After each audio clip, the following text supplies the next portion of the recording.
Meeting of the Augusta County School Board to order. And first of all, I'd like to welcome everyone here. We have a really nice crowd tonight, and it's always a pleasure to see folks come out and see what's going on. And I'm prejudiced, but I really like seeing those blue and gold jackets. So, you know, that's my prejudice. And they're here tonight, and they're going to lead us in the pledge to the flag. And then after they do the pledge, we'd like for you all to come by the podium and introduce yourself. Tell us where you're from, maybe a little bit about what you do at your high school and your ag program and what your plans are for the future. So you can think about that for the next 15 seconds. But if you all will join us, and our Federation FFA officers will lead us in the pledge. Allegiance to the flag of the United States of America and to the republic for which it stands, one nation, under God, indivisible, with liberty and justice for all.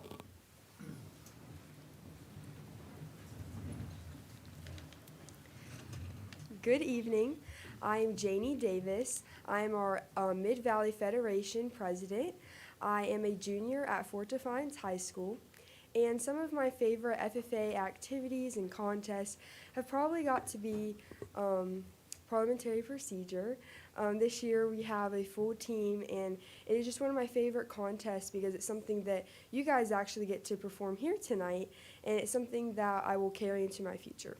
And saying about my future, in my future I'm planning to run for Virginia FFA state office, and whether I get that or not, I'm planning to go out of state for college, whether it's in Oklahoma State University or Texas Tech University, to study agribusiness. Thank you. Okay. Hi, my name's Lily Sanner. I am the reporter for the Federation officer team. I'm from Stewart's Draft High School. My favorite things that we do there are we do a children's hospital drive, which is so much fun and so much fun to deliver those to the kids. We also do a car show, which is really cool, and we get out a bunch of different people, and it's a really fun time. I also do forestry, which is my favorite. My plans for the future is I plan to major in exercise science and then go on to be an orthopedic surgeon. Thank you. Good evening. My name is Ashley Tutwiler, and I'm from Fort Defiance High School. I am a senior. And at Fort Defiance, not to be a little prejudiced, but it is the best. We have excellent ag teachers. I'm in a really strong program there. And personally, my favorite contest we do is meats evaluation, livestock judging, or a skill-a-thon. They're all just kind of intertwined together of animal science, which obviously is a big part of Augusta County, and meat science, which really pertains to everyone since we all have to eat. And in the future, I am currently accepted to Iowa State University, and I'm going to be studying agricultural and rural policy studies, and the plan is to become an ag lawyer. Hi, my name is Emmy Ross, and I'm from the Riverheads FFA chapter. I'm the vice president for the Federation, and some of my favorite activities we do are the fundraisers that we have, like the strawberry, the cookie dough one that we just started. And my plans for after high school, I'm studying to become a pediatric nurse. Hi, my name is Josie Earhart. I'm a freshman at Riverheads High School, and my favorite thing that we do at our school is the trunk or treat, and I have no plans for my future right now.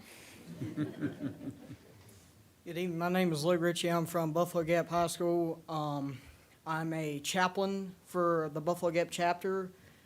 I am a Federation officer for this chapter as an athletic strengthening committee.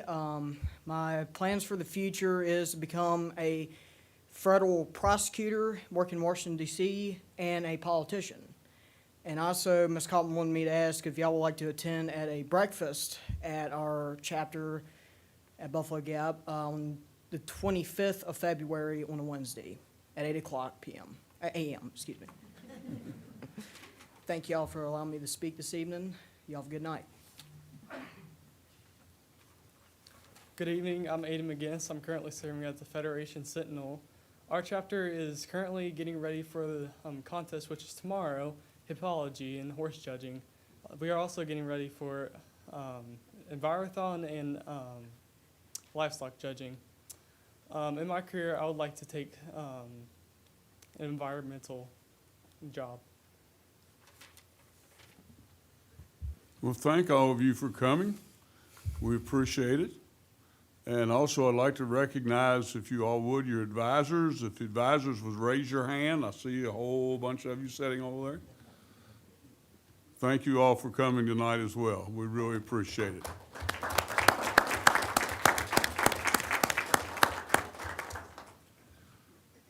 You all can stay if you want, or you can go home or do whatever. We're kind of boring, so you know.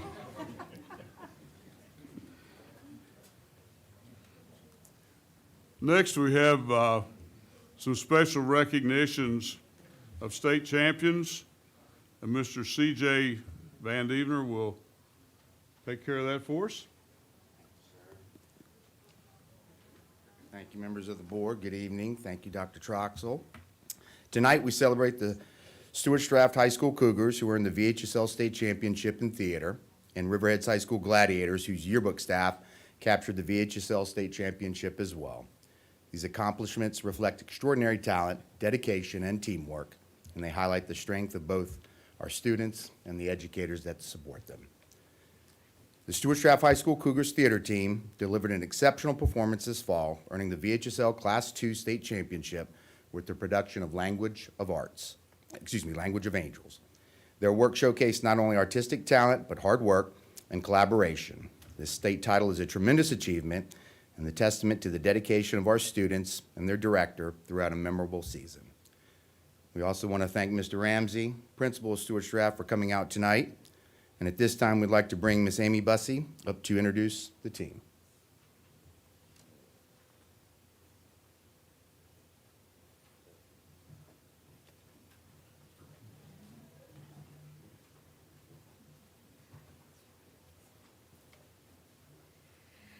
Hi, I'm Amy Bussey, and I am the theater director at Stuart Draft High School, and directed the one act this year. These are the team members behind me, both cast and crew. And we performed first at Virginia Theater Association State Conference, where they got an honorable mention, which put them in the top 9 schools in the state against schools of all different classes. We also took first place at regionals with a unanimous decision by all 4 judges, and then first place at states. And many of these kids won Best Actor awards or Tech awards all the way through.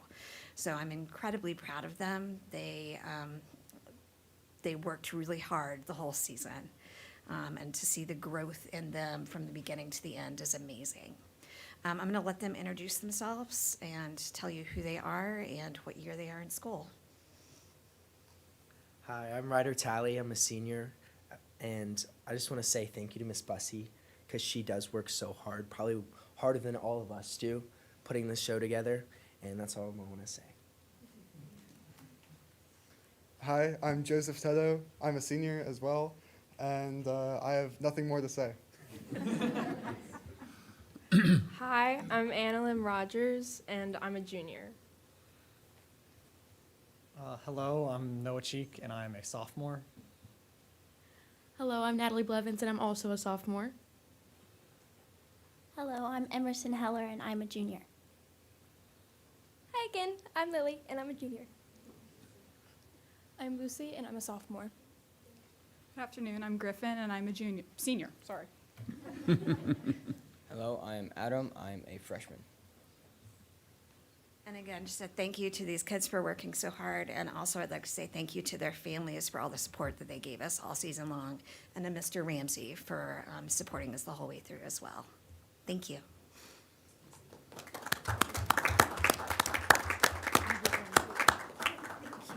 Congratulations. And that sounds like a young team. They may be back up here a few more times before they graduate, but that is great. And they also had, I'm sorry, I didn't mean to cut you off. Go ahead. They also had to overcome some unexpected weather for their state championship. It was postponed a few times, and they ended up having to go over and stay the night before, so they would definitely be there to make it for the next day. So, yeah. I did forget to say one thing. Ryder Talley also won one of 4 Best Actor awards for the state. All right. Yeah. And these are recognized Virginia High School League VHSL activities, so it's not always just athletics for those of you who do not know. The Riverheads yearbook publication, the Coliseum, won a trophy class in the VHSL yearbook and multimedia contest for the 2025 edition titled Seeing Red. Trophy class is the highest honor that the VHSL can award a yearbook. It is the equivalent of a state championship in athletics. Thank you to Mr. Stevens, who's also here tonight, principal of Riverheads High School. And at this time, we would like to bring Ms. Kendall Wanger up to introduce the team.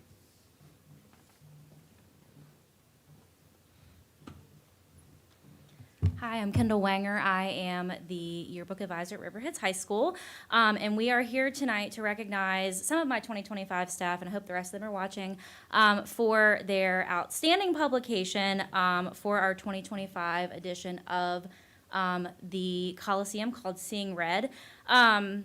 This book, the second I opened this book, I knew it was going to win some awards, and I didn't want to jinx it, but I told them when I opened it. I said, this book is going to win a lot of awards. This book was not just the product of hard work, but it was also the product of a yearbook staff that truly understood the very careful and delicate recipe that is yearbook design. They not only were able to capture memories, but they also curated a collection of pictures told with beautiful caption writing, graphic design, typeface, colors, all of it encapsulated into one amazing publication, 196 pages of truly just outstanding work. So I'm really excited that they won a VHSL state championship, as well as recently they won first place in the Fair National Yearbook Review with an almost perfect score on their evaluation. So that was really exciting to win a national competition as well.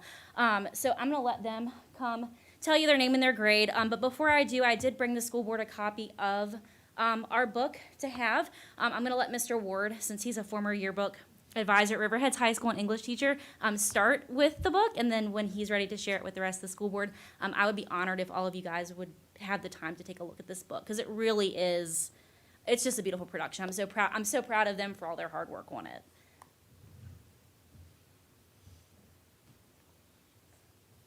Hi, I'm Victoria and I'm a senior. Hi, I'm Peyton Patterson and I'm a senior. Hi, I'm Cameron Bergstresser and I'm a senior. Hello, I'm Ember Carter and I'm a senior. Mr. Ward, do you want to make a couple comments? I know what it takes to put a yearbook together, and it's an honor to be able to see what you guys have done. So I'm really proud of you and wish you well in your future. There's one of these young ladies that serves me my supper periodically, and so she didn't bring me my cheesesteak sub tonight, but that's all right, she'll make it up to me. But this is an outstanding thing. I happened to be there the day they were notified. I don't know if you knew that, Ms. Winger, but Mr. Stevens and I were out in the hallway, and he said, guess what? And I thought, wow, that's pretty awesome. And you guys have done a great job, Ms. Winger. It's a job, I know. You've done a great job. Thank you. Can I make a comment too? Sure. A few decades ago, I helped put together a Riverheads yearbook, but I don't think we had any awards back in those days, and I'm pretty sure it wouldn't have won an award, so congratulations. Yes, congratulations. Yeah, thank you. Thank you. You know, this is the best part of our meeting, is getting to recognize the outstanding things that we have going on in Augusta County. And this is really great to be able to recognize these students and their teachers, you know, for all the hard work and everything that they put into it. So congratulations, guys, and good luck next year. Sounds like the yearbook staff is all graduating, though. I think they were all seniors.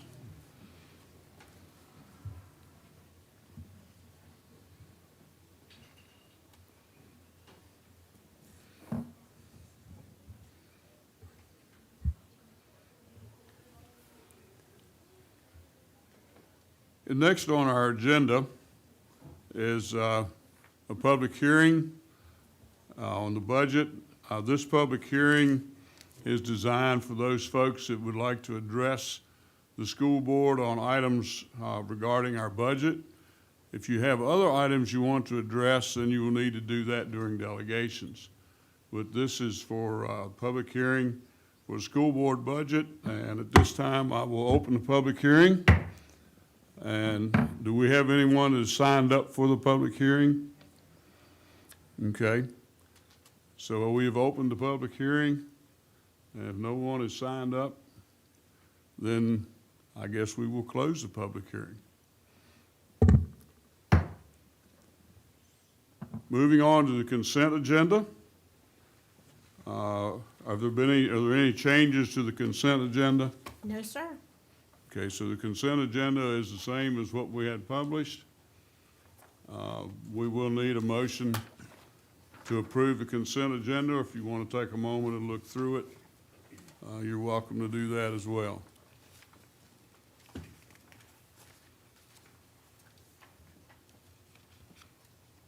It does include our minutes from the January 8th meeting and also from our retreat, which is a little different. We've got two sets of minutes in there.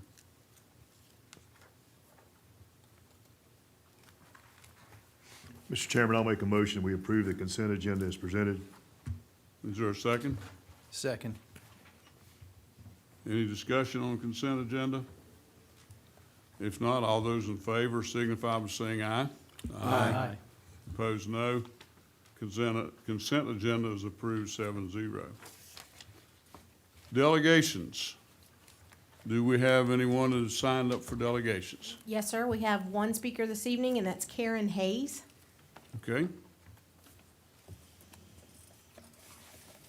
Good evening. I am Karen Hayes. I live in the Pastors District, and I'm sure all of us have heard about the General Assembly and all the House bills that's going through there.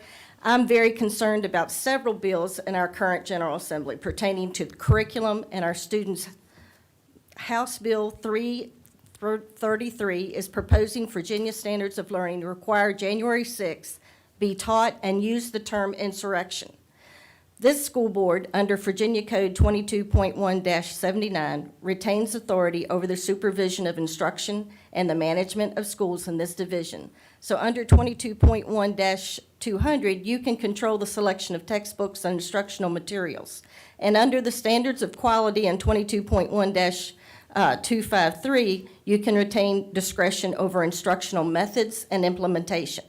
Even when content is required by the SOLs, nothing in Virginia law requires a single political interpretation of a recent and highly contested historical event. January 6th involved criminal conduct that should be taught honestly, but the broader label of insurrection remains disputed in public life, in legal scholarship, and in political debate. Teaching only one official narrative to children without context or competing viewpoints crosses from education into advocacy.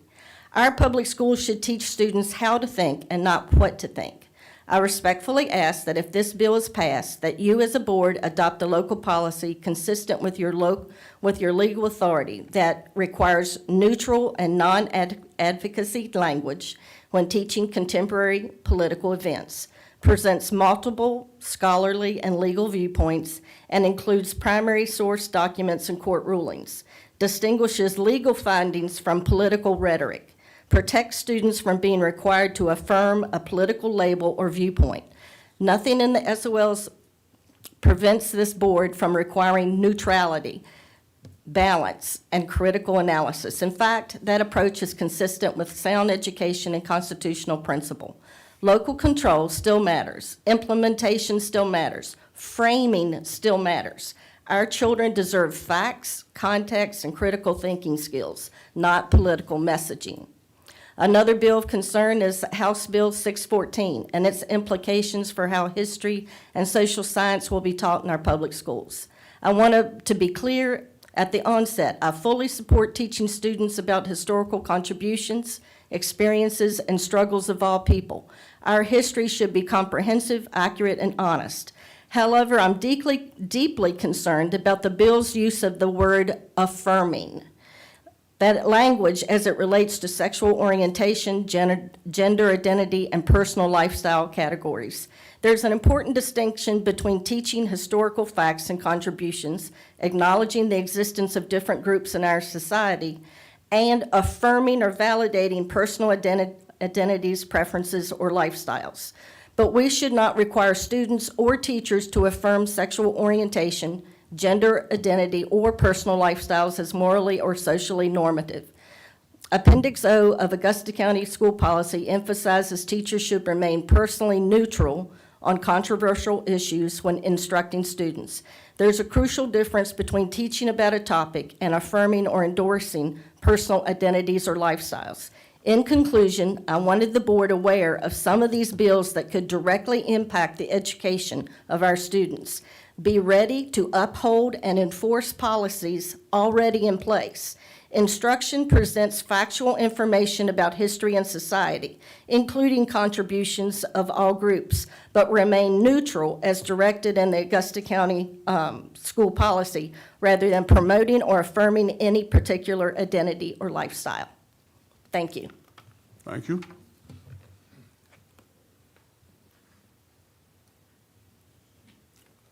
Correspondence. Dr. Troxel. Thank you, Mr. Chairman. I have two items. The first is a letter from the Department of Education recognizing Buffalo Gap, Fort Defiance, Riverheads, and Stuarts Draft High Schools as distinguished schools under the new School Performance and Support Framework, an honor that reflects the highest levels of commitment, consistency, and belief in what students can achieve. Recognition of this caliber is a result of strong instructional leadership, empowered teachers, engaged families, and student-centered schools that prioritize excellence. I want to congratulate each of these schools for a job well done. And I think I need to thank a number of individuals and departments while we have the opportunity to do so. And first, a big shout out and thank you to all of our custodians in our schools. Mr. Martin, you and your maintenance staff for all of your hard work behind the scenes. All of our bus and car drivers that drove their routes, dug out their cars and buses to get out and work with parents on drop-off and pickup locations. Mr. Van Devender, I hope you can turn your alarm off this weekend so that you can get some well-deserved rest, but thank you very much for all of your behind-the-scenes work and decision-making and all of the calls that you make with your colleagues and local resources. Thank you very much to you and your team. And if I could, I'd like to recognize our transportation department as a whole, the office and the mechanics. They dug out, went around all over the county end of last week, weekend, beginning of the week. They probably dug out over more than 30 buses and cars, to help out and assist so we can get it back on the road and get kids back to school this year. So I'd like to just hit the second. Sorry. Absolutely, no. Thank you to our transportation office and department and the mechanics that went out and helped get buses out as well. So thank you. There's some folks behind the scenes to help drive roads in the morning. With over 900 square miles, it's a bit difficult for two of us to go out and drive. So Dr. Ball helped us, Mr. Baska helped us, and Mr. Carpenter, I think, from your office as well. Mr. Van Devender helped us. Our local VDOT stations, the Sheriff's Office, and EMS, we want to thank you for your communication and help over the last week. I want to thank our principals, our school staff, and our teachers for welcoming our students back. And finally, I want to thank our students and families for their patience and understanding as we have navigated the snow and ice storm. So just a big thank you to this entire community. And on that note, I made a call to our superintendent one morning, fairly early, and I said, "How you doing?" And she said, "Well, I'm a little tired." I said, "Really?" She said, "Yeah, I've been up since about 3:30. We've been driving the roads." And most people in the public don't realize that the superintendent and the director of transportation, as well as other people, are out there in the wee hours of the morning checking out the roads. Now, 3:30 in the morning, I'm not planning on checking out any roads. But, you know, we certainly do appreciate all of the hard work that you all have done and the time and effort that you've put in to get our students to and from school safely. That's sometimes I think that's kind of above and beyond the call of duty, but they do it. They don't complain. I don't know whether they catch a nap during the day or not, but I wouldn't blame them if they did. But anyway, thanks to all of you all for all the hard work and the time that you've put in checking out the roads. And sometimes those roads are not real good, so, it takes a team to do it, that's for sure. Okay, moving on to budget goals. Dr. Troxel and Ms. Mayheffer. I don't know how you all plan on doing it, but we'll take a look at our budget goals, and I think you all want approval of those tonight. Is that correct? Yes, sir. Before we get to the budget goals, I've asked Ms. Meyerhofer to provide you with an update as well as to our community on the budget survey and the responses that we have received. Okay. Good evening. I wanted to give you an update on the budget survey results to kind of correspond with tonight's public hearing on the FY 2026-2027 budget. Since we last met at the school board retreat in January, we've had an additional 10 responses on our budget survey, bringing our total responses received to date up to 717. On the next page here, I have a graphic showing who the budget respondents were in the community. 65% of those responses were from parents or guardians. 30% were from Augusta County School Board employees. 3% were from community members, and 2% included students. There were 14 total questions on the survey, and respondents were asked to indicate their degree of importance of each of the categories, with 1 being of little or no importance, and 10 being extremely high importance for each category questioned. Categories included athletics, CTE, fine arts, instructional materials and programming, teacher ratios, compensation and budget, benefits, technology, and maintenance repairs of grounds. Out of the 14 categories, I have them listed up here. The top 5 ranked categories included 1, to continue to maintain and improve teacher ratios, 2, employee compensation, 3, instructional materials and supplies, 4, learning specialists to continue to support the needs of struggling students, and 5, employee benefits. We will continue to leave the budget survey up till February 18th, which is the date before our first budget work session. So we want to encourage the public, if they still have comments that they would like to submit in the survey, that they can go online and do that, and we'll report back any additional results that we may receive during your work session on the 19th. Do you all have any questions for Ms. Meyerhofer about the survey before we go on to goals? That survey is available to the public, correct? Yes, The yes. results and everything. The results, we have not published the results, but But we when can. they're when you Yes. close the survey, they will be published. Yes. Okay. Yes.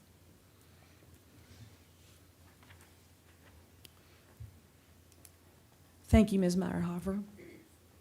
In your notebooks is another copy of the proposed budget goals for 2026-27. We reviewed these with you at your school board retreat last month.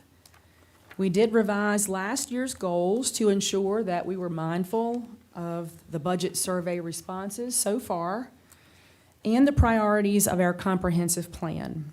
And we're happy to answer any questions that you may have.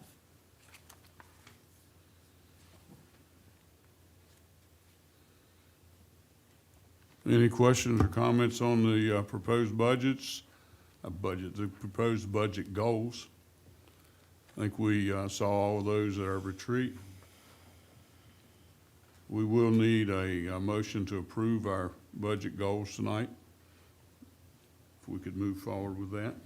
I make a motion, we approve them. Okay, is there a second? I'll second.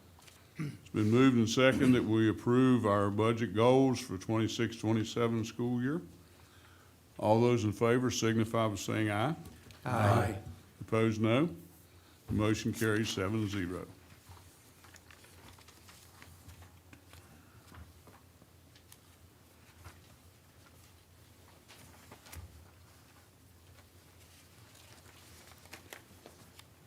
Okay, school board committee assignments. We talked about this at our last meeting and at a retreat.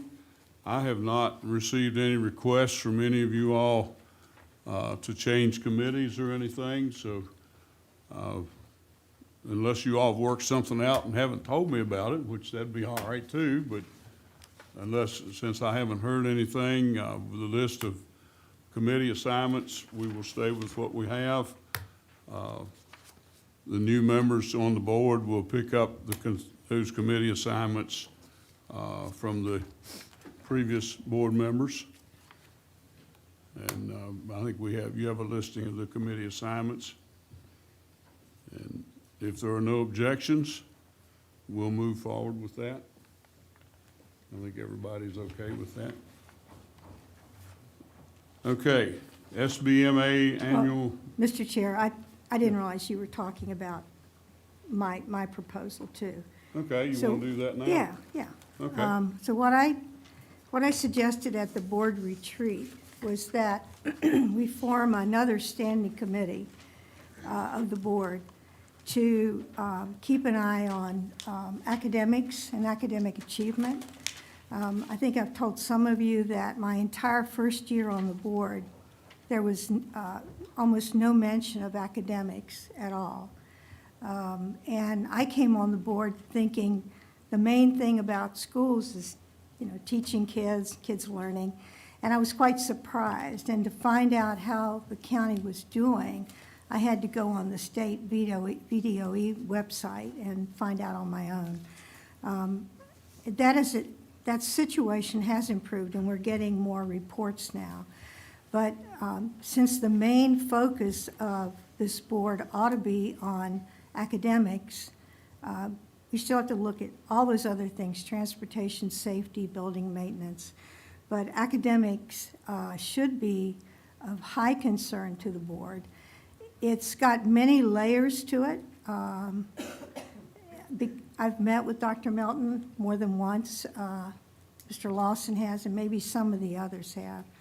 So it's a very complex situation, and we really need more than what used to happen till this year was we were just given a number at the end, and state average on SOLs was, I'll make it up, 74%. Augusta County's average was 73 or 75, and that was the end of it. But that isn't the story. That's very misleading, that one number. That's really not the academic story. It's way more complicated. And so I'm proposing a standing committee to meet periodically with Dr. Melton and whoever else from the staff ought to be meeting with us, to just look at all of the different assessments as they come in. There are a number of assessments, one from the new program we adopted that I call it the Appalachian Project. It's what they used to use in southwestern Virginia that created these amazing levels of achievement. And now Dr. Melton, I think, or someone just said there's 70 schools now as part of it. Those results as we go along would be good for the board to know. So I'm just really wishing for more reports about academic achievement so that we have a handle on that whole aspect of schooling, which ought to be, this is my opinion, it may not be anyone else's, but it ought to be our number one thing to think about. How well are we doing? Are our kids going to college and achieving well? Or are they in remedial courses? I heard the other day Harvard now has remedial courses, which is crazy. I know there are people who've said, I went to college and I struggled.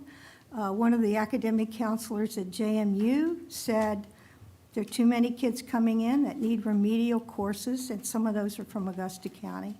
So we ought to just be paying attention to that. So rather than every board member get down in the weeds and looking at that, I'm proposing simply a committee to look at it, maybe every other month, and then report back to the board in some summative fashion. So that's my proposal, a standing committee to monitor, or not even so much monitor, just be knowledgeable of academics and how well we're doing, since in my view, that's the number one thing we ought to know a lot about.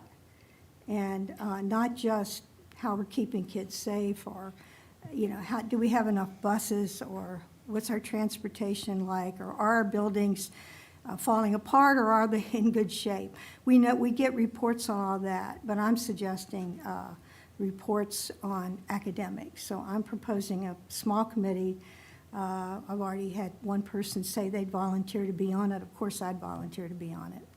So I don't know what the rest of you are thinking. I'd love to hear some feedback from the rest of you. Is that in the form of a motion? It will be in a second. I make a motion that we form a standing committee of the board.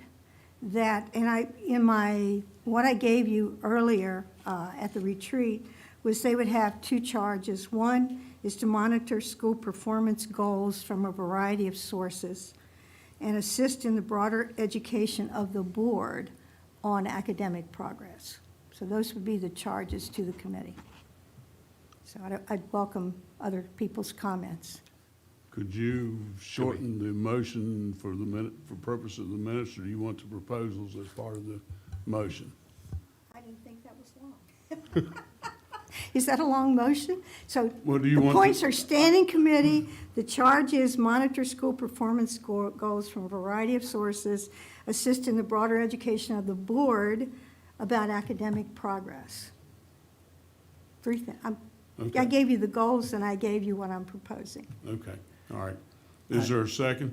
I'd like to second and just comment on that as well. Is one of the things that I was thinking about as I was reading over Dr. Griffin's document for this is that anytime whatever we pay attention to gets better. And that's kind of, it works in business, it's worked in retail. One of the best ways to improve your bottom line would be to focus on costs. If you want to increase your business, of course you focus on sales. And I think this is at the top of the list. It's even in our budget goals. The first sentence talks about academic achievement, instruction and achievement. So I think it would be a good thing. And I think just having the information would help. It would maybe spur some questions. We've got some new data tools that are awesome, that are working well, and maybe digging into that just a little bit, but not getting too far in the weeds, but just far enough to kind of get almost like a dashboard of where we are in different key indicators. And that's really what I would like to see. And so I would be willing to serve on it if the board would approve it, and you would approve, my volunteer. But I do support it. I think it'd be a great idea, and it's something that we could add, and it wouldn't be a huge strain on the team, either here or for the administration. Okay. Any further discussion? Mr. Chairman, I'd like to make some comments. First of all, I think we need to understand what our lanes of duty are as a school board. When we start getting down to where we're intervening in what our personnel are hired to do, who are the specialists, that's why we've hired them and placing them, then we're starting to impede what they do. I think, if we want a couple of members that want to volunteer to occasionally bring that back to the board, that's fine, but I don't think we need to form a committee. I think we're overstepping our bounds, and we've got trained professionals here who are well-versed in what they're doing. If you talk to them, you find that out, and I think we have to realize what our place is. Our personnel are educated, they're experienced, they're competent in what they do, and I think we can stick our nose too far in the tent to where we begin intervening in what they're doing. That's not our job as school board. School board, we have all those other areas. We have personnel, we've got transportation, we've got administration, we've got building, we've got all those things to worry about. And if we start specializing and zeroing in on one thing, we're going to let the rest of it go to pieces. And I think we have to be very careful here that when we've hired people to do their jobs, let's let them do their job. 40 years ago, I was asked to open an office for the Federal Land Bank in another county. Within 2 weeks, I realized I was there by myself. And so I called the manager. I said, you know what? I need a secretary. I said, I can't leave this office. If I leave this office, I miss the customers. And I said, I need to be out on the farms doing the appraisals and doing the work with the farmers. He agreed and gave me a secretary. And I found that was pretty important. We got a lot more done. Within another 6 months, I realized this business is growing. We've got to have a loan officer. I called the general manager. I said, and he's from up in your area of the county, Miranda, and there's an area up there that is very thrifty. And so I had to do a sales job on him and said, we need a loan officer. And sure enough, I was able to obtain a young man that graduated from Virginia Tech.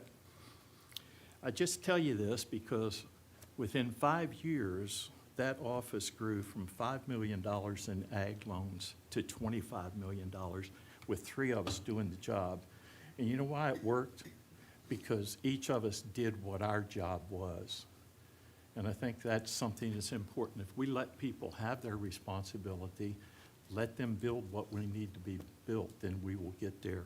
So we've got people doing the jobs that are hard to do. Let's let them do it.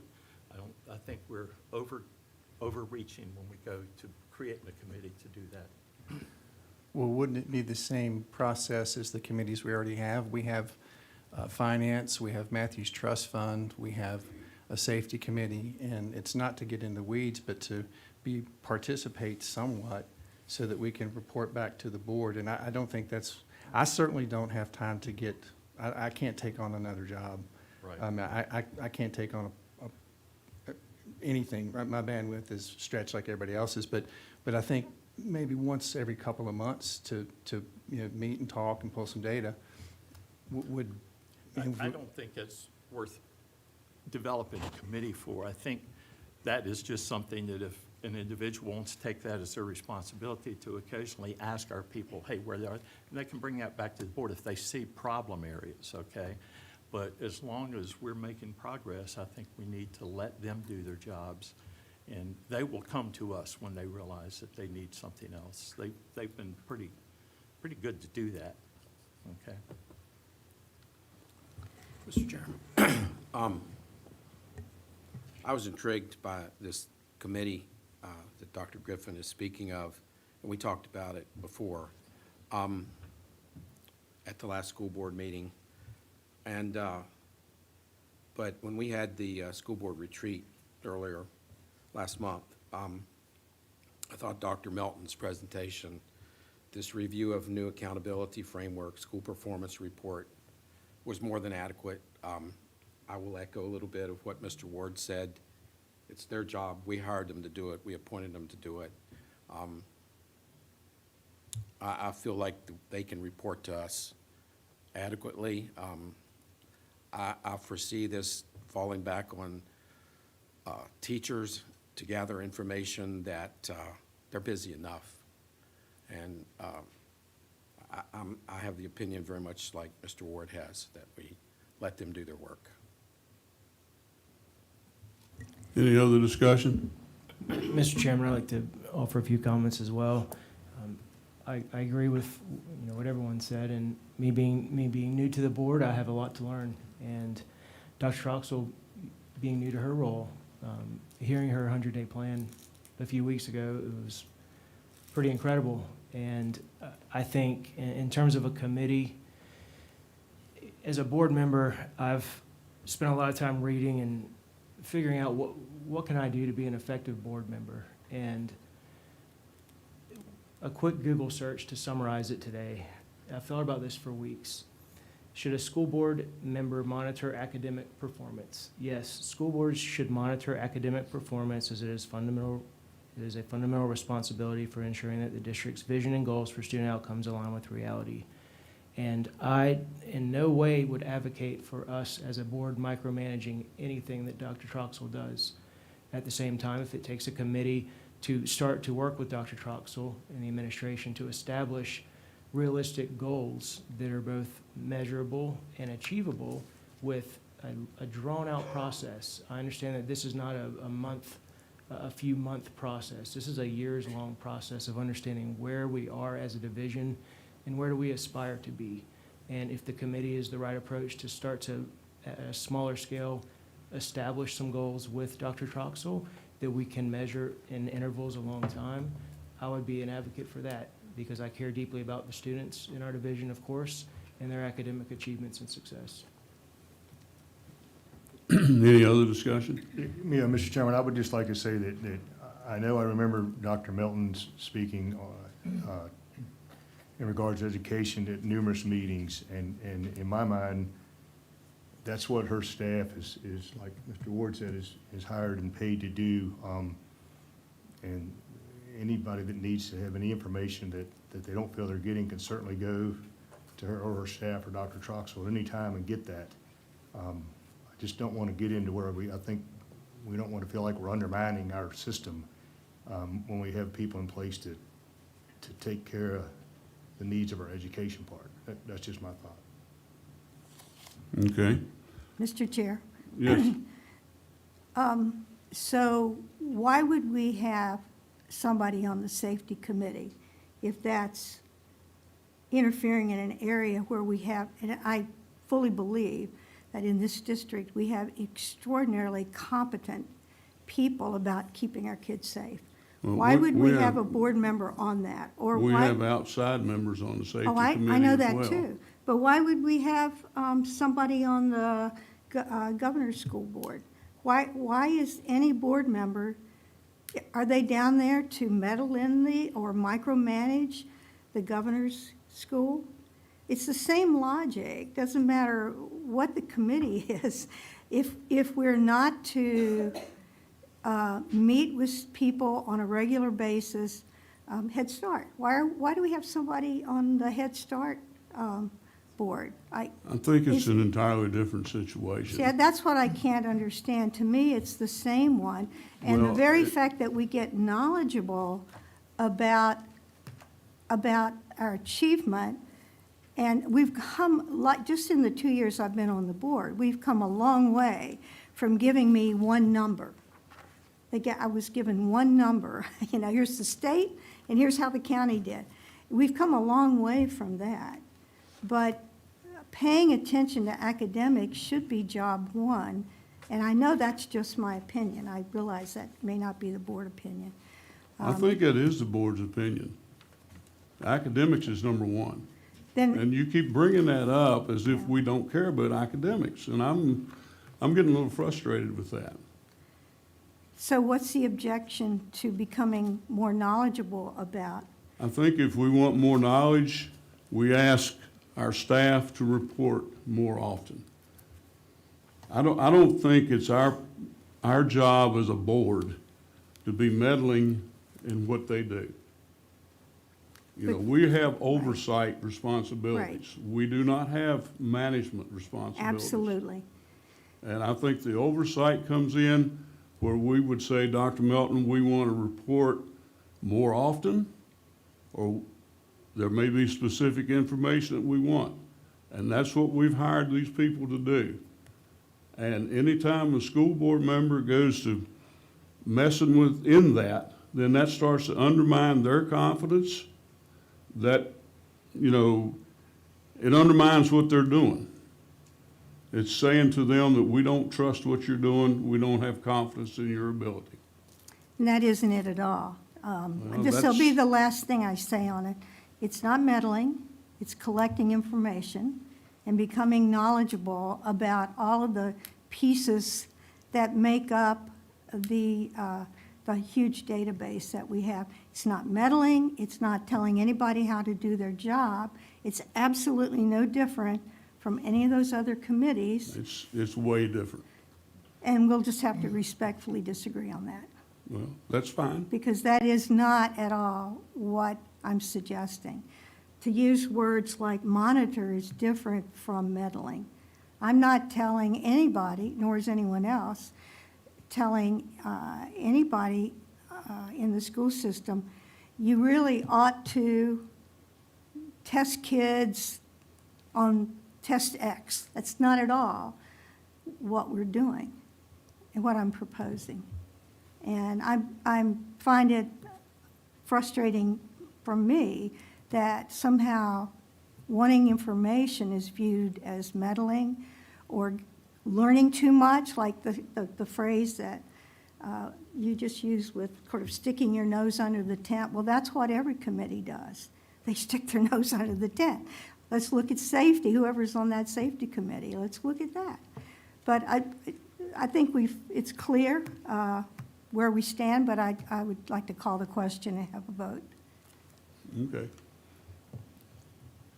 The motion is that we establish a academic committee. All those in favor signify by saying aye. Aye. Opposed, no? No. And the vote is 4-3 opposed. Okay, SBMA annual membership dues. And I'll turn that over to, I guess you, Dr. Griffin, you're one of them that I'm requested one of that. them, and Mr. along with Lawson Mr. is Lawson. too, I think. I've got a couple things I'd like to share if it's all right. Okay, sure. The SBMA is the School Board Member Alliance, and it was started in 2023.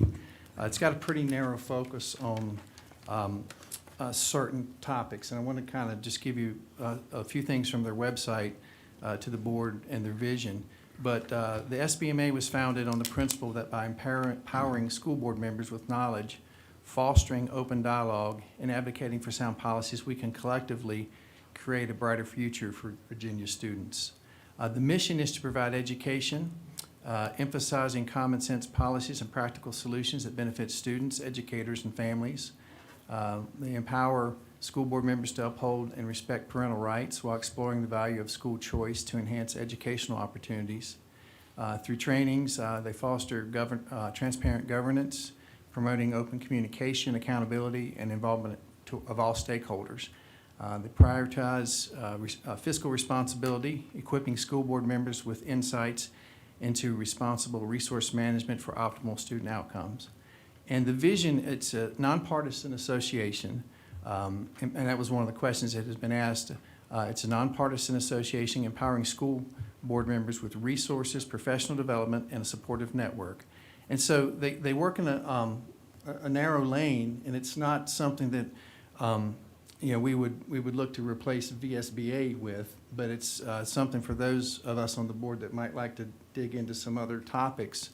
With a different perspective, we parental rights and school choice. Those are the areas, and I think that most of those, or if not all of those, we wouldn't really have a problem with. I know parental rights is different opinions on that, but I happen to support parental rights and school choice as a board member, and so that's one of the reasons I wanted to be part of this. The SBMA website, I did a Google search on it, their site, or a search on their site, just to see if there's any information for parental rights, and I got 0 responses on it, so there was no results from the search.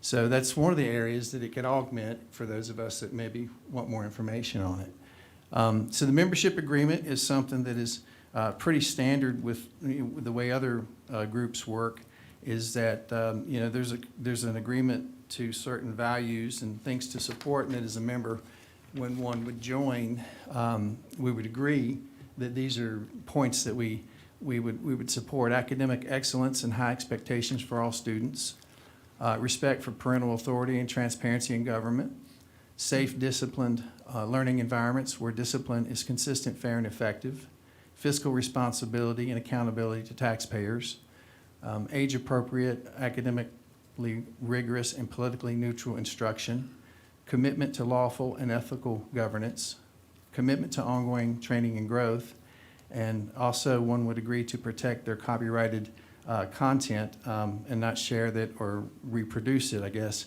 without written permission. So that's all standard.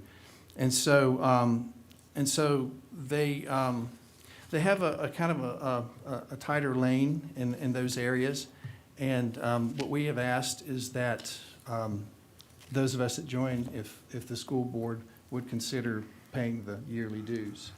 It's $350 per person, which is reasonable considering.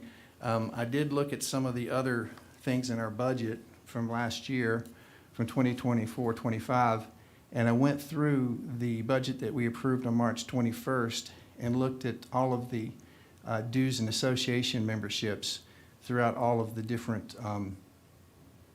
I guess you'd call them codes: classroom instruction, school and social worker, improvement of instruction, technology services, school board services, executive administrative services, personnel services, fiscal services, health services, and also for the fund for the governor's school. And the total that I got when I keyed them into a spreadsheet is just a little over $60,000 school-wide, which is, it's a big number, but when you compare it to the $148 million plus budget we have, it's within guidelines. And what we're asking to do, there's two of us that would like to join, and we're just asking for for $700 for the year. And if on what the organization is about, membership, why we would want to do it, and then also stewardship of finances. And I think that's all I have. Okay. Any other discussion? Yeah, Mr. Chair. One of the reasons I like it so much is because of all the free training I get. So when I look at the SBA, everything they do costs between $180 and $210. So that I view that as, I'll look at that and I'll go, no, it's not worth it. Even if I wanted to know more about that topic. But through SBMA, I have gotten the most extraordinary amount of training, and almost all of it's free. Like right now, and I haven't had time to do 2 of these, I'm going to do the next one. They're doing something called micro-credentialing. And so I think it's particularly for new school board members, but they're like 45-minute courses. They're completely free. The first was the purpose of a school board meeting, work session, and committees. Another one was the hidden risks of in-school telehealth, because there's some liability issues there, and I don't know much about it. Another one is, you'll like this, knowing your role, the critical difference between oversight and micromanagement. That's another one they offered. Another one, and these are all free, each is 45 minutes, it's online, legal authority and governing powers of Virginia school boards. That's what they've just offered in the last 2-3 months. Completely free if you do it within a month. And that's why I've missed 2 of these, because I didn't have time. Another one that I loved was, because as you know, periodically I bring up classroom behavior of children that make it very hard for teachers to teach, and particularly when kids start hitting on teachers, and I just have problems with that. They ran a series on, it was kind of twofold. One is how mental health is organized within, not mental health, special ed is organized within the school.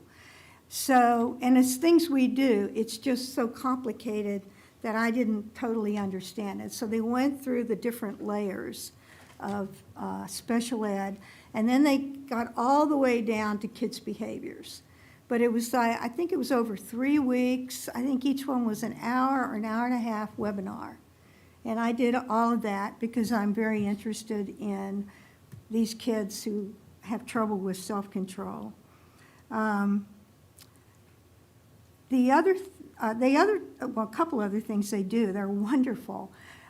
One is, and I don't have time to do it much of the time, but they offer a coffee and connect at 8:30 in the morning. So if you can jump online, there's a Zoom meeting where you can chat with other school board members around the state. I've done that a couple of times, and I've loved it, and I've learned things from more seasoned school board members elsewhere. And they just started, and I haven't done this one at all, it's called Cocktails and Connect. And it's early evening, and again, whoever has time around the state, I think the organization has over 100 members now, but they just hop online and you can just talk. about issues in your district, or does anybody have any suggestion for this or that? So that's a great way to connect with board members around the state. And then, as you know, you all did fund my going to their two-day conference. And they had one of the best FOIA presentations I've ever had. One was a panel of board lawyers from around the state talking about issues that have come up in the area of Freedom of Information Act and how those could be handled. And I loved that. They were just real examples, and it was just very reassuring to hear that kind of information. They did another FOIA refresher with question and answer time that have come up from around the state, and that was very helpful. They did a wonderful legal update. So they would say, and we get emails once or twice a week with legal updates, like this is an issue, it might be in another state. Be on the lookout for that in this state. And on and on. I mean, I get so much information from that organization. I'm just amazed at it. And it's, once I pay I think it's $375, Mr. Lawson, but it may be $350. I don't know. Yeah. But once you pay that, you get access to tons and tons of, more than I can do, of information. And I just listen to, go on a webinar or Zoom meeting in those topics that I'm really interested in. So I just find it an extraordinary resource. And, we're paying 11 grand plus for VSBA. And every time I look at their offerings, and they're not even, the frequency of their offerings is a fraction of what SBMA offers. But I'll go $180. I don't think it's worth that much. So I will never do those, but I have access to the information other places. And I've had other trainings besides the ones I mentioned that I've found very helpful. So I just view it as an inexpensive. That I, about this organization, I attempted to join a couple years ago, and for whatever reason, I was turned down, or I didn't do something right. I don't know. That's neither here nor there. I've got a couple issues.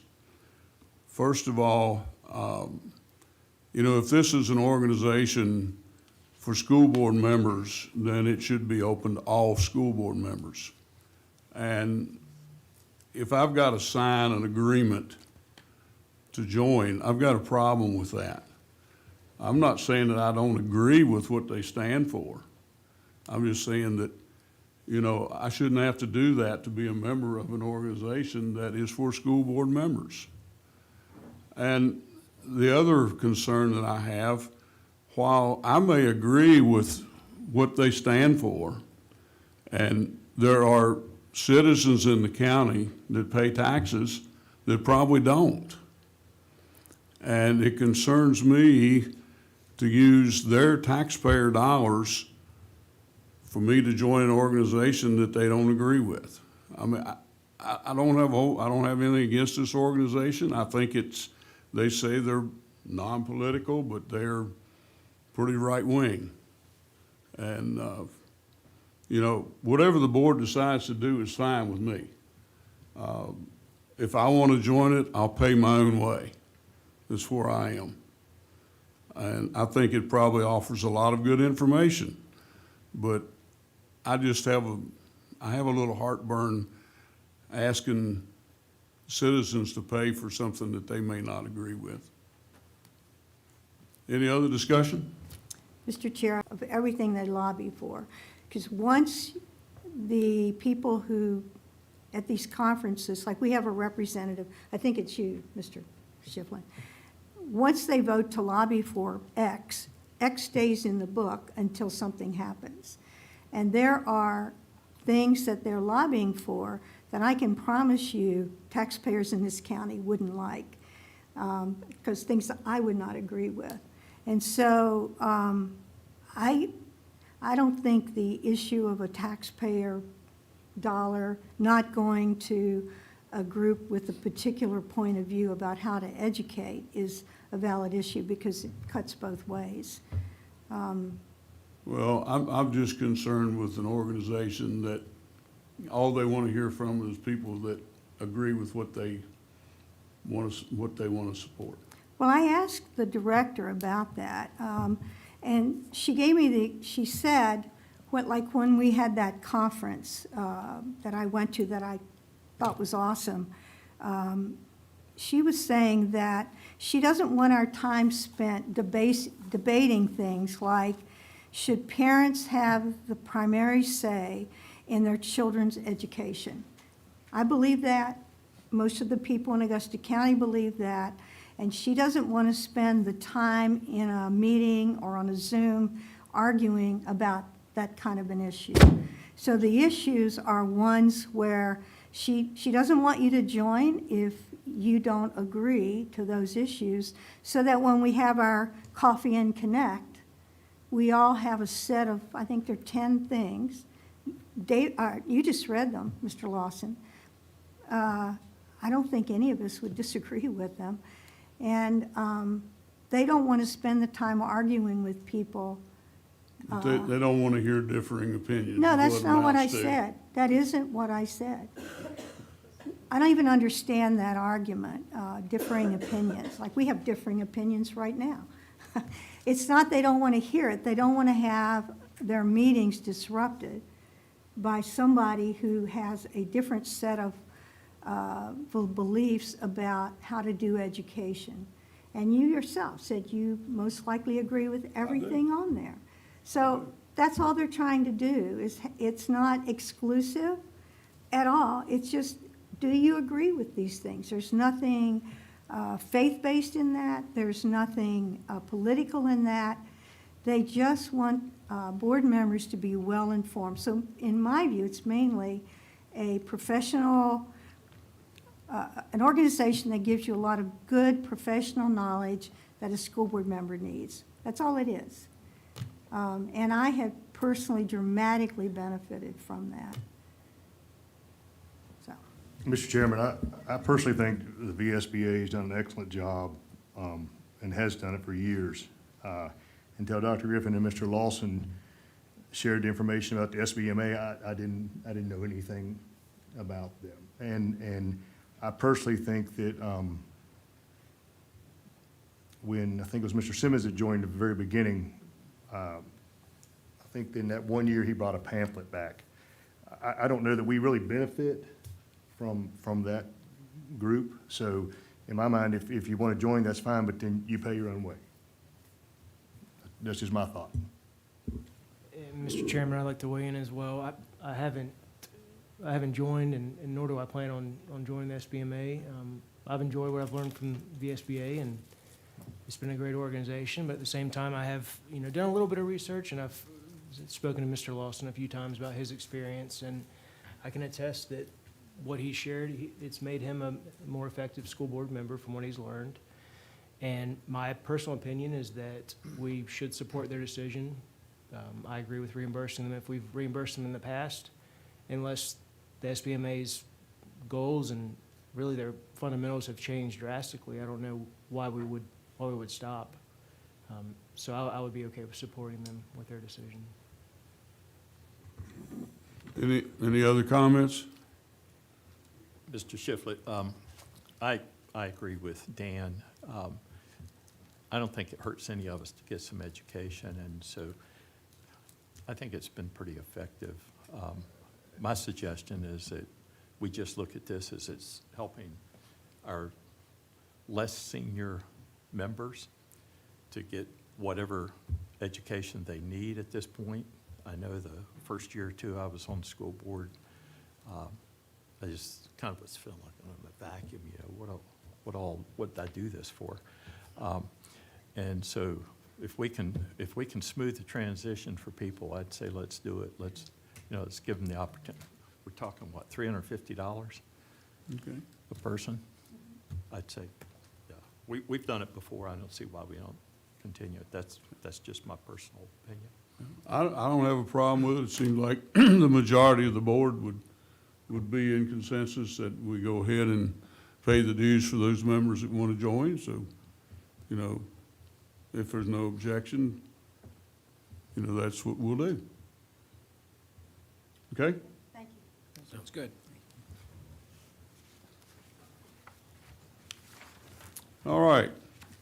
Staff reports. Dr. Troxel. Thank you, Mr. Chairman. So first up on my list of items is our list of dates of interest for February and March. And I'll cover my two agenda items at the same time and just start by making sure our public knows that February is School Board Appreciation Month in Virginia.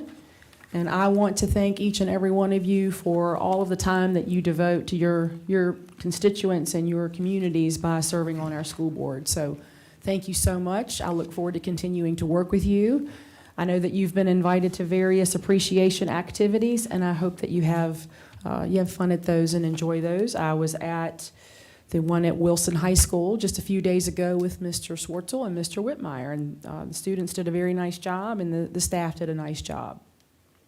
You have a little a gift for you in the pocket of your notebook, and it looks like the Riverheads High School Exceptional Learners students left you a little something as well. This week is National School Counseling Week. We are celebrating all of our school counselors. They do an outstanding job supporting not only their students, but their colleagues as well. So we want to thank them for all of their work. Next is the SVRP Joint Board Meeting. That's next Monday at 8:30 at Blue Ridge. On February 10th, I wanted to make you aware of the Central Shenandoah Valley United Way ribbon cutting event, and that's going to be at the Stanton Innovation Hub at 4 o'clock. Two more appreciation days and weeks. February 15th is School Resource Officer Appreciation Day, and February 16th through 20th is School Board Clerk Appreciation Week. So we want to take an opportunity to thank Ms. Grove for everything that she does behind the scenes to help each of you and to keep us all organized and prepared for all of the school board meetings. There is no school for students on Monday, February 16th. That is a teacher work day for school-based professional learning. I have a Region 5 superintendent's meeting in Louisa County on the 17th. And then on Thursday, the 19th, that is your first budget work session where we take a very close look at what we know so far. And that's going to be at the Center for Instruction and Professional Learning. We're going to start with lunch at 12 o'clock. The ACEA monthly meeting with staff is February 24th. And February 26th is a Valley Alliance for Education meeting, and that's being hosted by Stanton City. Moving into March, March is Music and Art in Our Schools Month. So I hope you're able to take in some of the numerous activities at your schools. It's so enjoyable going to see all of the students put on performances and also displaying their artwork. National School Breakfast Week and National School Social Worker Week starts the month off, the first week. On Tuesday, March 3rd is a division-wide professional learning day. It's a virtual learning day for teachers. They can choose to participate from home or they can come to their buildings, but that is a division-wide professional day with no students. You will then have a budget work session before your regular board meeting on March 5th here at 4:30. March 6th is School Maintenance Staff Appreciation Day. We're going to thank them for all that they do for us.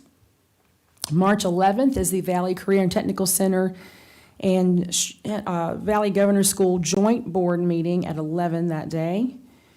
I have my March Region 5 Superintendent's meeting in Stanton City on the 17th. And then if all goes well, we are hoping to present our proposed budget to you for your adoption at a special called meeting that evening at 6:30.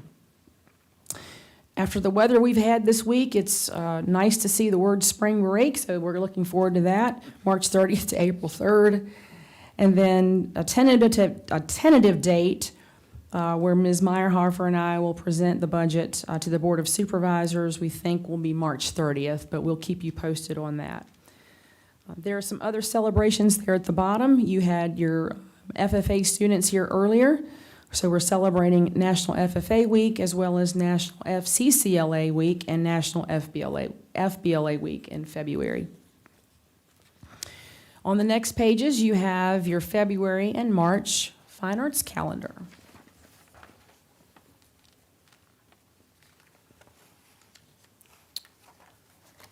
We'll then move on to your budget calendar. This is a finalized schedule for you.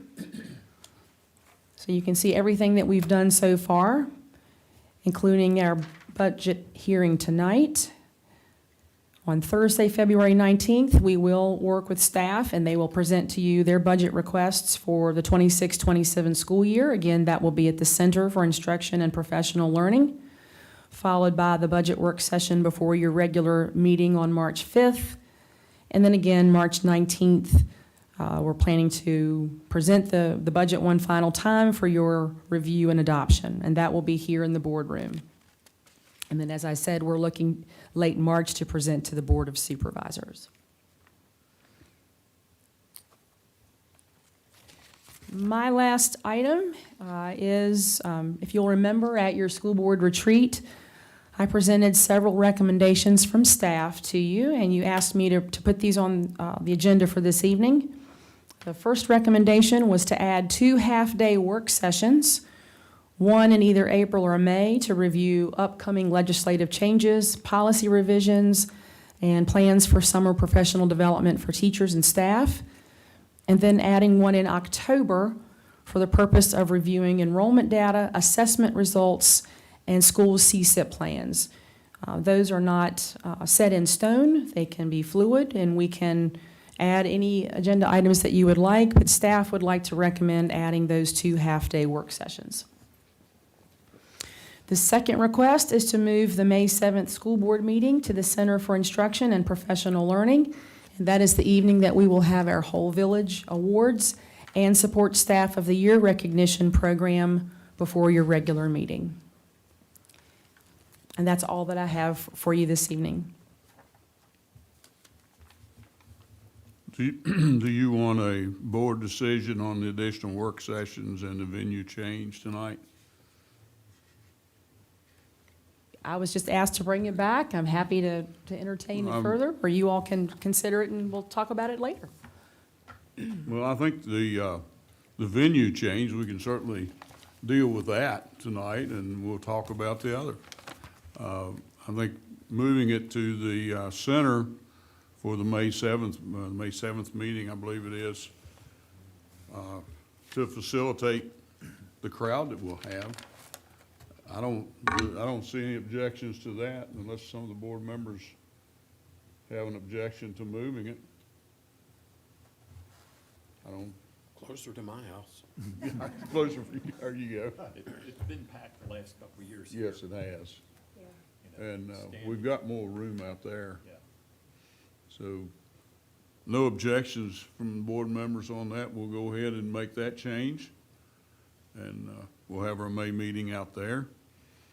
How long do we have to post the change for the public, though? We need to. We have all of the meeting dates on our website, so we would change the location of that right away. We can make some announcements to our schools. We can make the announcements here at these meetings, and just anything and everything that we can do to make sure folks know it's there. But then all of our whole Village Award recipients and support staff awardees, they would know to come there. We've got plenty of time between now and May to let them know. And do you want to think about the additional work sessions, or do you want to, what's your thoughts on that? I'm all for it. Yeah, I think it'd be great for us. I see everybody nodding their heads, so you all go ahead with the plans. Would you rather do it in April or May, or does it make any difference to the board? So since we're looking at that work session being heavy into staff presenting policy revisions, I think staff would just want to look at our timeline Okay. and make sure that we are giving enough time to receive the revisions, we've reviewed them, get them to you.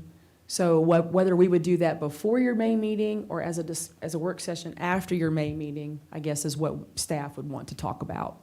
Okay.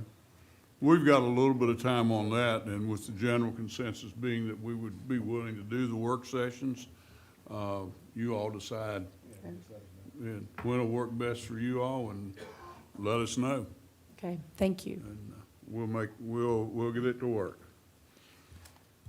Okay, you have anything else? No, sir. All right. Ms. Brake? Personnel. Good evening. In your blue folder, you'll find the personnel action for tonight's meeting. Again, this month it is front and back, just with the reminder that this is the time of year that we do typically receive information regarding resignations and retirements for the end of the year. Anyone who has indicated their resignation or retirement for the end of the year, that's highlighted for you in green. Respectfully asking for your approval of these actions. As always, if you want to exclude any of them by number, you can certainly do so, and we can discuss that further in closed session.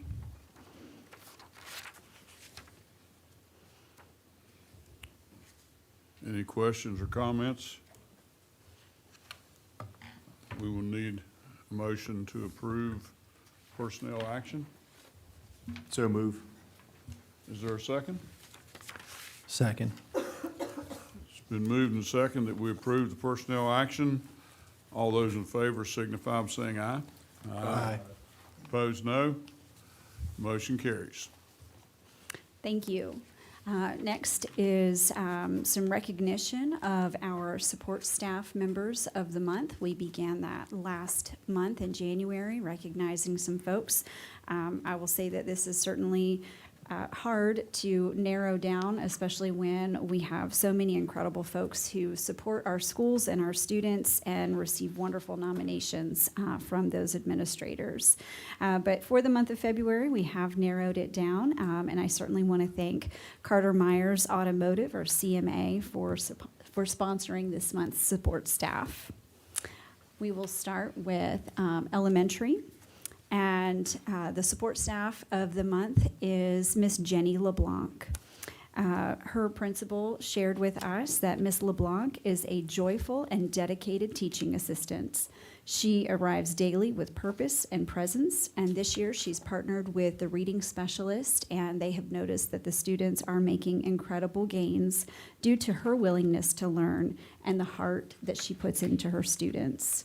Ms. LeBlanc has orchestrated a thankfulness campaign in the cafeteria and provided students and faculty with opportunities to have an attitude of gratitude. She never hesitates to step in and cover wherever is needed, and she consistently goes above and beyond. Her principal, Ms. Sarah Davis, even wrote her an acrostic poem recognizing many of her attributes, and I will just share a very paraphrased version of this with you. L loves to connect students with literature. E, eager to serve. B, boldly advocates for students. L, leader. A, adaptable. N, noteworthy. And C, clever.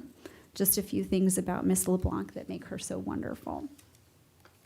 The next support staff member comes from Buffalo Gap Middle School, and we are recognizing Judy Fox.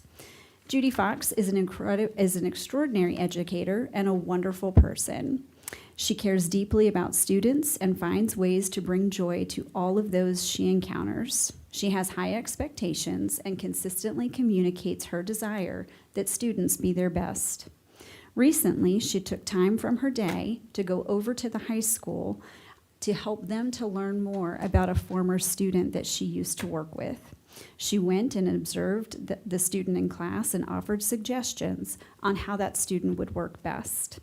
That is Judy. Once you are one of her students, you will always be one of her kids. Education is more than a job for her. It is a calling.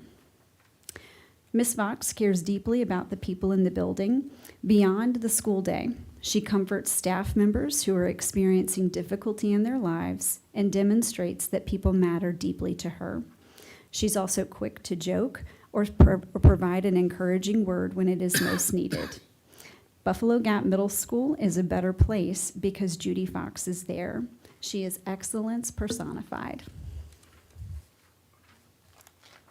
And from Riverheads High School, they are recognizing Miss Terry Rohr.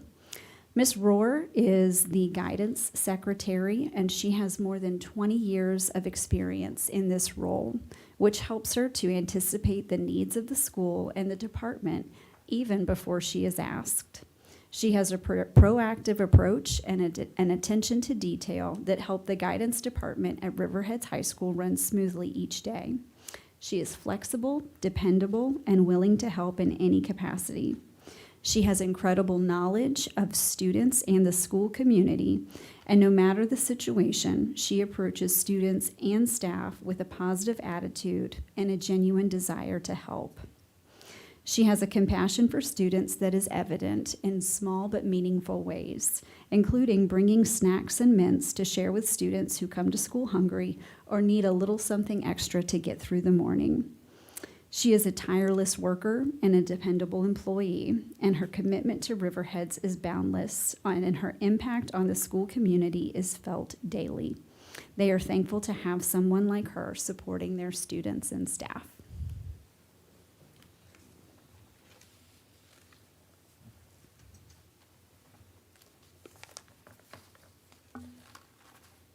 And lastly, I just want to share some of the spring recognition events that are coming up. Dr. Troxel happened to mention a few of them, but before we talk about the Whole Village and Support Staff Member of the Year, one of my most favorite opportunities to recognize the wonderful things that happen in Augusta County is when we celebrate the Teacher of the Year. Each year, just for any of you who are new, every school in our division nominates a Teacher of the Year to represent their school. Each of those nominees are considered, and one person is selected as the Augusta County Teacher of the Year. They are recognized and surprised at their school on a selected date and time. But we also take the opportunity to host a brunch to recognize all of the Teachers of the Year. We certainly hope that you'll have the opportunity to join us and ask that you mark your calendars for Friday, April 24th at the Best Western in Waynesboro. In May, we do celebrate the Whole Village and the Support Staff Member of the Year. The Whole Village is a co-sponsored award between the Augusta County Education Association and our school board that recognizes individuals within the community who have reached out and had a positive effect on the lives of children and teachers in Augusta County. Typically, we have had that reception here, but with your agreement to move it to the center, we will have that on Thursday, May 7th at the center prior to your regularly scheduled board meeting. And that is also when we will celebrate the Support Staff Member of the Year, again, on May 7th at the center. And lastly, in May, we do look forward to celebrating our retirees and their many contributions, and that will be on Wednesday, May 13th. And this year, we're going to gather at Eastview Farms in Waynesboro. Thank you. All right, thank you. Dr. Melton.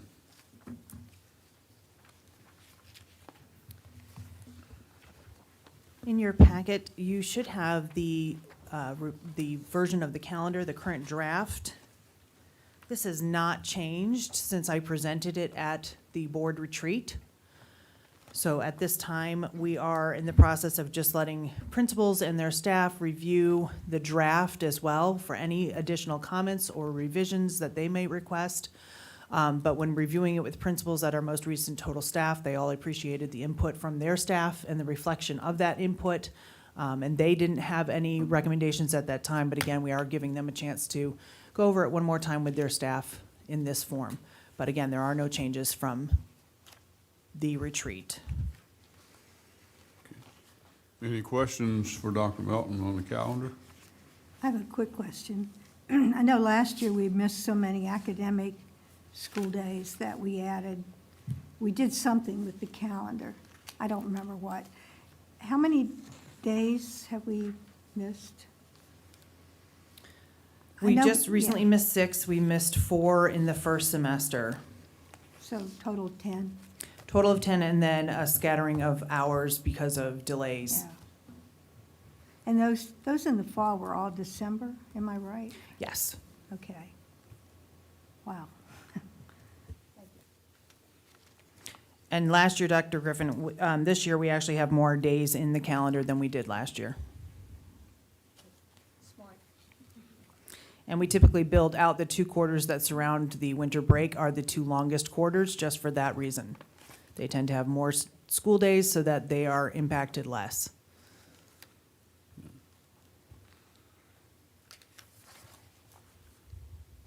Any other questions on the calendar? We'll be looking forward to seeing that again 1st of March, I would assume. Yes, sir. Okay. Okay. I'm Go ahead. still up. In honor of CTE Month, obviously, we saw some students here this evening, but February is Career and Technical Education Month, and we certainly want to celebrate all the wonderful instruction and outstanding opportunities our CTE teachers and CTSO advisors provide Augusta County students. Earlier this year, the board was updated on all of the summer activities and year-end achievements from last year, and tonight we want to highlight celebrations that have happened so far this school year. I do have one teacher recognition. Jacob Lewis, who is at Fort Defiance High School, was awarded the Teachers Turn the Key Scholarship at the state level FFA convention this summer. This allowed him to attend the National Association for Agriculture Educators Convention in Nashville, Tennessee, where he participated in a week's worth of meaningful professional development. This is a scholarship that's designed for teachers who are in their first 5 years of the profession. So we certainly want to congratulate Mr. Lewis. That's quite an accomplishment and recognition. In the world of business, marketing, and their CTSOs, FBLA and DECA, at Buffalo Gap High School, Nathan Aguiar Jimenez earned 10th place in Virginia during the fall qualifier of the 2026 Microsoft Office Specialist U.S. National Championships. So congratulations to Nathan. At Fort Defiance High School, the High School Champion Chapter Program for FBLA is a set of challenges that require chapters to submit evidence of monthly activities planned and conducted from their program of work related to leadership and community service. Chapters may complete these challenges for national recognition, such as ribbons, banners, and digital certificates. So far, Fort Defiance has earned 3 badges and certificates this year based on the 3 challenges they have completed. So they are 3 for 3. We can wish them continued success. In the FCS or FCCLA world, Fort Defiance High School has some celebrations. Lauren Breeden, and Senya Johnson participated in the FCCLA Level 3 Knowledge Test. Lila Corner participated in the Nutrition, Wellness, and Culinary Level 3 Knowledge Test. All 3 students placed in the top 10 in Virginia for the first ever Virginia FCCLA Knowledge Test Level 3 and Nutrition, Wellness, and Culinary Knowledge Test. These members will be recognized at the FCCLA State Conference in April and have the potential to earn medals if they find out that they were in the top 3. Stuart Straff Middle School, Bryn Gebhardt and Zara Radwani participated in the FCCLA Level 3 Knowledge Test as well. Both of those students also placed in the top 10 in Virginia for the first ever knowledge test at the middle school level. These members will also be recognized at the FCCLA State Conference in April. At Wilson Middle School FCCLA chapter was awarded a grant in the amount of $700 to make go bags for unhoused individuals in our community. All bags will be packed by FCCLA members on February 10th, which is the National Day of Service, and will be donated to the River City Bread Basket for distribution. In our technology education and TSA areas.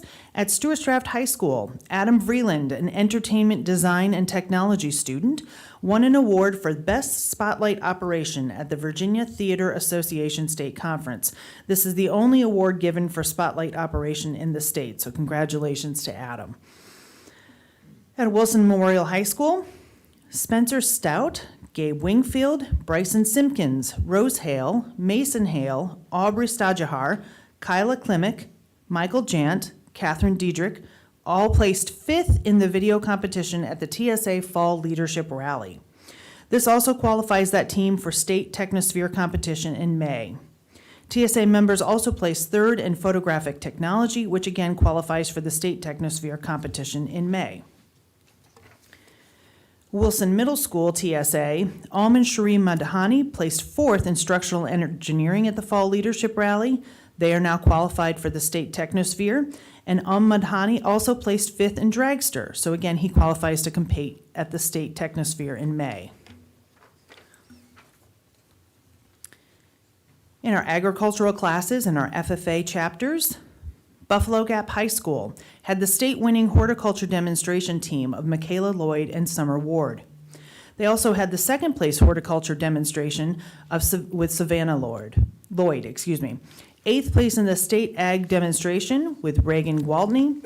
State-winning Federation forestry team, which consisted of Austin Bassard, who was the high individual. Justin Grady placed 4th. Parker McDormand placed 6th, Garrett Bowman placed 7th, Graceland Swisher 9th, and Henry Steele 10th. They also had the second place tractor troubleshooting second federation team of Justin Grady and Austin Bassard, and the 12th place livestock judging contest team at the Arizona National Competition. This consisted of Coleman Seal, Tyler Wetzel, Reagan Waltney, and Ashley Tutwiler. Again, that was 12th place in the nation. Congratulations to all of those students. In the Fort Defiance Agriculture and FFA chapter, they had the second high overall team at the Big E Horse Judging Contest. That team consisted of Avery Brown, Faith Morrow, Mari Wynn, and Sarah Tinsley. The Agriculture Demonstration Junior team, Kaylin Olson was 1st in the state, Abigail Davis and Lydia Shiflett were 4th in the state. The senior teams, Mari Wynn was 3rd in the state, Chloe Keplinger and Jordan Lopez 4th in the state. Horticulture demonstration was 1st place at the state competition with Janie Davis and Olivia Tarbell. Tractor troubleshooting 4th place in the state contest after winning the area contest in September, and that was Olivia Tarbell and Janie Davis. The state-winning agricultural communications team of Janie Davis and Jaden Brown, Jeffrey McLaughlin, and Annalise Sanger. They advanced to the national event, where they were a bronze-rated team. And they also had the state-winning livestock evaluation team of Bradley Cron, Liam Morris, Olivia Tarbell, and Ashley Tutwiler.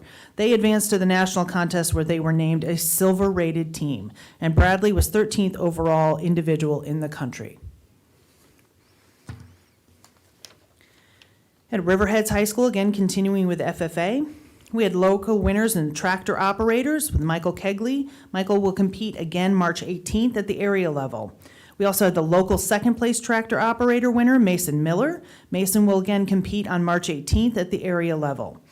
At the state fair, there was the 4th place agriculture science poster winner, Brielle Nadim, and the state fair 3rd place horticulture demonstration winner, Emmy Rawson. Riverhead's Exceptional Learners class was at the state fair and won 1st place in career applications in horticulture. Riverhead's Middle School had the Dairy Skillathon team winning 7th place at the state fair, and Stewart's Draft Middle School had the Junior Agri-Science Fair poster 2nd and 3rd place teams again at the state fair. Certainly a lot of accomplishments going on in our CTE courses and CTSO programs. And all of that just from basically the start of the school year till now. And we haven't even gotten to the big main seasons of the state competitions and national competitions leading into the end of this year. And so we'll have those updates and invite those state championships, state champions and national winners to a board meeting, I believe, in August to be recognized. Lots to be proud of. And then finally, I have our Teachers of the Month. Again, I do want to just say again, what a tremendous effort it is for our CTE teachers to not only give of their time in the classrooms, but also because of the advisory positions that they take on with the CTSOs, those teachers give a tremendous amount of time, blood, sweat, and tears, and often truly those things, to make those programs successful. Our students would not be winning all of these accolades without the support of those teachers and advisors, and then certainly their families. So I do want to recognize all of those stakeholders in that community as we celebrate CTE Month. As Dr. Troxell said, it is also National School Counseling Week. So National School Counseling Week is always celebrated during the first full week in February to focus attention on the unique contributions that school counselors make to each student's educational experience. This year's theme is School Counselors Amplify Student Success. Our school counselors partner with students, teachers, administrators, families, community members, and other mental health professionals to amplify students' academic and personal success. I personally want to say thank you to all of our school counselors for their dedication, their tireless efforts to help our students succeed.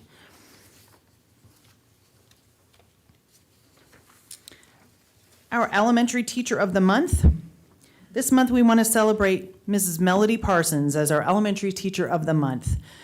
This year in 5th grade at Churchville Elementary School, Mrs. Parsons teaches reading and writing to all 5th graders. She goes above and beyond to ensure students' needs are met, which directly supports student progress. Her interactions with students and staff are respectful and caring, and she consistently supports colleagues and contributes to a positive team culture. She takes a leadership role with new programs and demonstrates familiarity with implementation. Mrs. Parsons invests her time meeting and communicating with parents and loves to share and brag about her students' growth.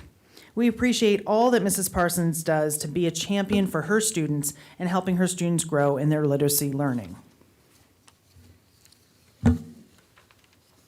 Our Middle School Teacher of the Month is Mrs. Teresa Moore. Teresa Moore is our Middle School Teacher of the Month, and she has been a teacher and reading specialist for many years and is currently the intervention specialist at Buffalo Gap Middle School. She works with students on all 3 grade levels. She is kind, student-centered, and deeply caring, and she meets her learners where they are and helps them grow with confidence. Guided by data and ongoing assessment, she thoughtfully designs targeted interventions that address individual needs while celebrating her students' strengths. Mrs. Moore builds trusting relationships, creates a safe and supportive environment where students feel seen, valued, and capable of success. By combining her years of instructional expertise with empathy and high expectations, Mrs. Moore empowers her students to overcome challenges, develop essential skills, and make meaningful academic progress.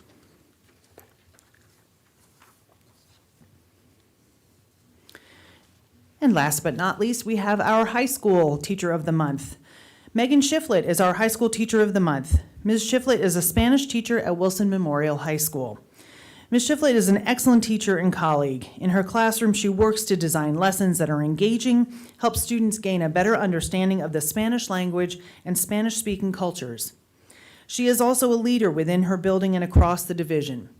She readily shares her knowledge of using technology effectively to enhance the instruction in her classroom with her colleagues across all content areas. She also takes a lead role in working with and supporting other Spanish teachers across the division. For these reasons and many others, Ms. Shiflett is our High School Teacher of the Month. Thank you. Thank you. We sure have a lot of CTE kids to be proud of. They had a lot of accomplishments. Okay, school board members, Dr. Griffin, we'll start with you. I'm just super appreciative of the careful, I don't even know what the word is, extraordinary work that staff and Dr. Troxell did with this crazy, icy, snowy, whatever you call it, mess last week. I know that each day was carefully considered, and I really appreciate that.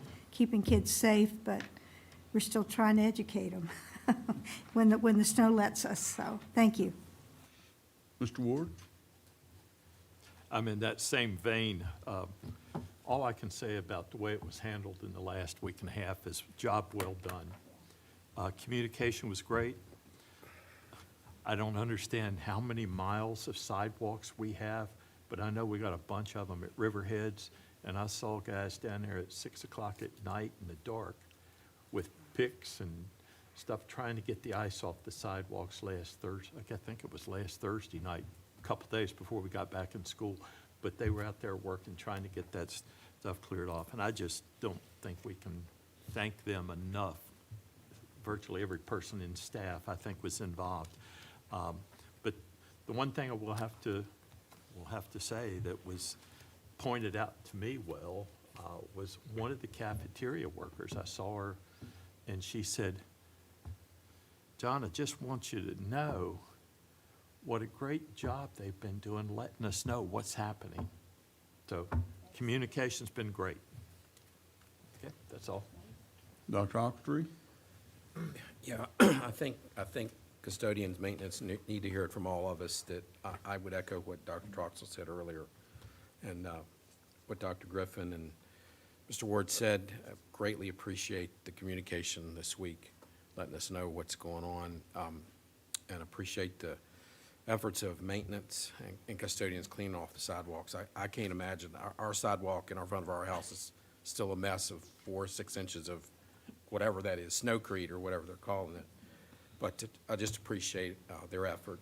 I did get a chance earlier in the week to visit Buffalo Gap Middle School and the high school, and I saw mounds of snow that I think will be there at graduation. But did get to see a familiar face at the high school, Jennifer Rexroad, back in there, and good to see her.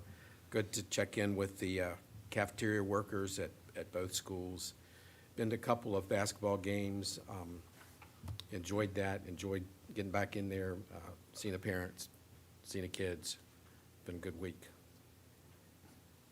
Okay. Oh, and Dr. Troxel, next time you take a Sunday afternoon drive, I hope it's in the springtime. Mr. Lawson? I would just echo the same thing. Thanks to everyone who worked so hard to get our school dug out from Snowmageddon. It was, that ice was something, and we used pickaxes as well to dig ourselves out.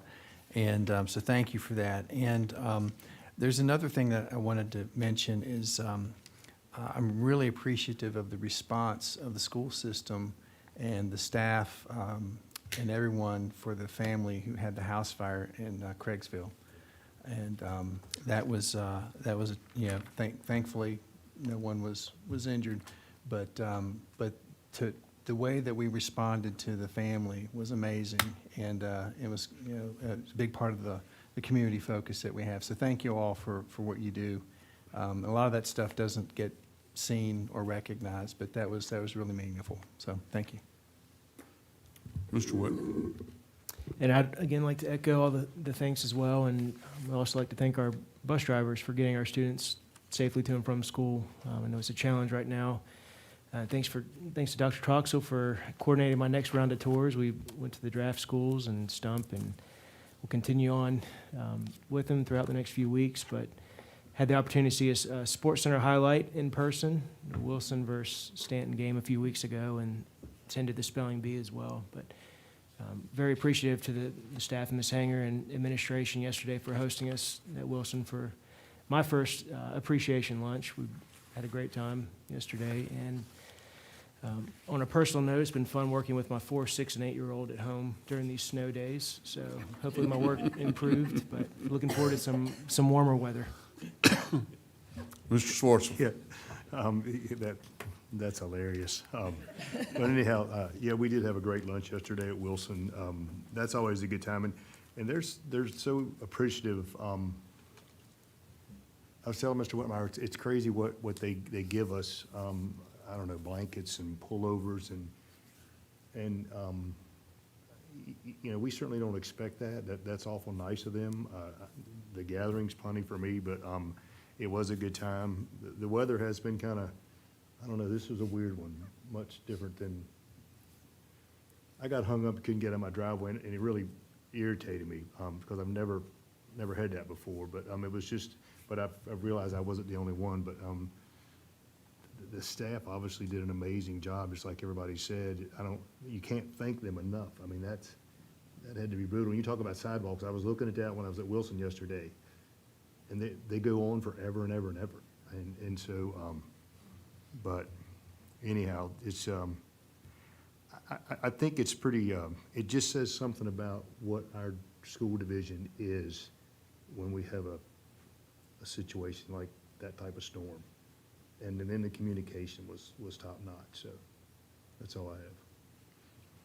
I'd just like to echo what everyone else has said, appreciation for all the hard work that everybody in the staff has put in to get us back in school.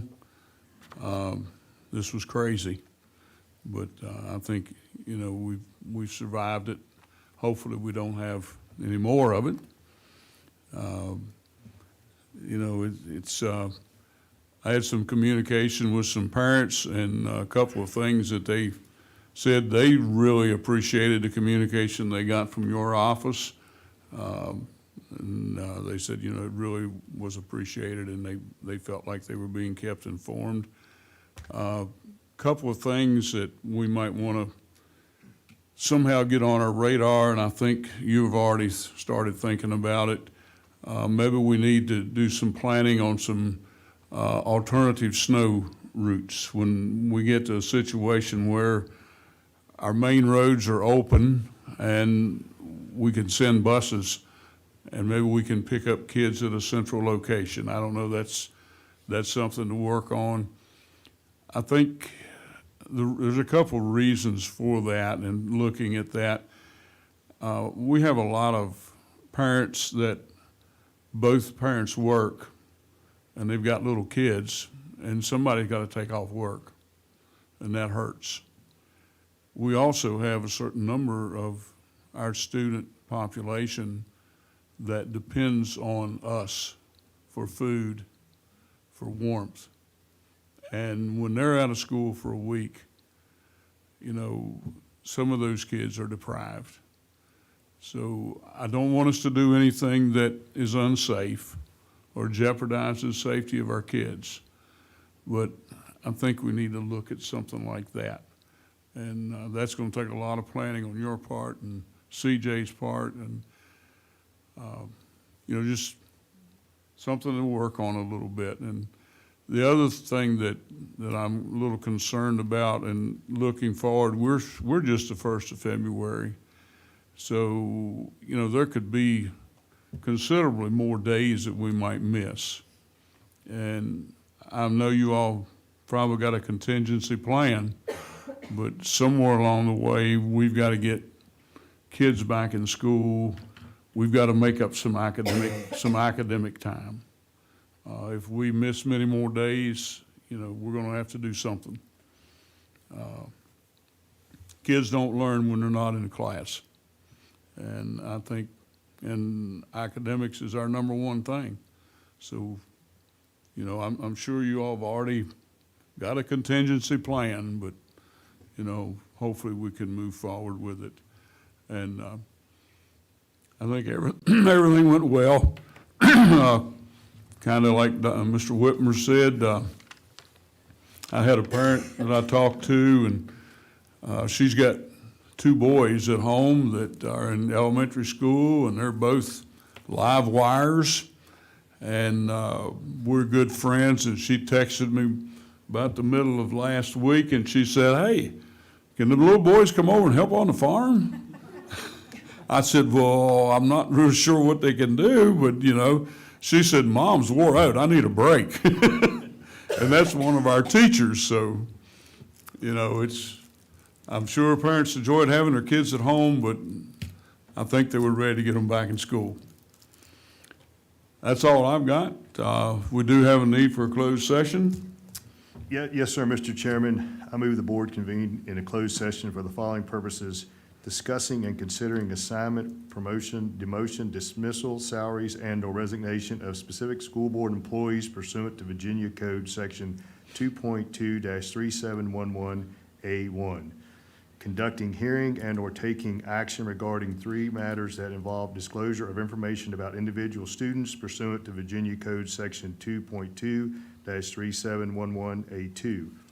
receiving legal advice regarding particular legal matters within the division, including but not limited to personnel, governance, students, and contract matters pursuant to Virginia Code Section 2.2-3711A8. Is there a second? Second. It's been moved and seconded. We convene in closed session. All those in favor signify by saying aye. Aye. Opposed, no. Motion carries, and we will convene in closed session in about 4 minutes.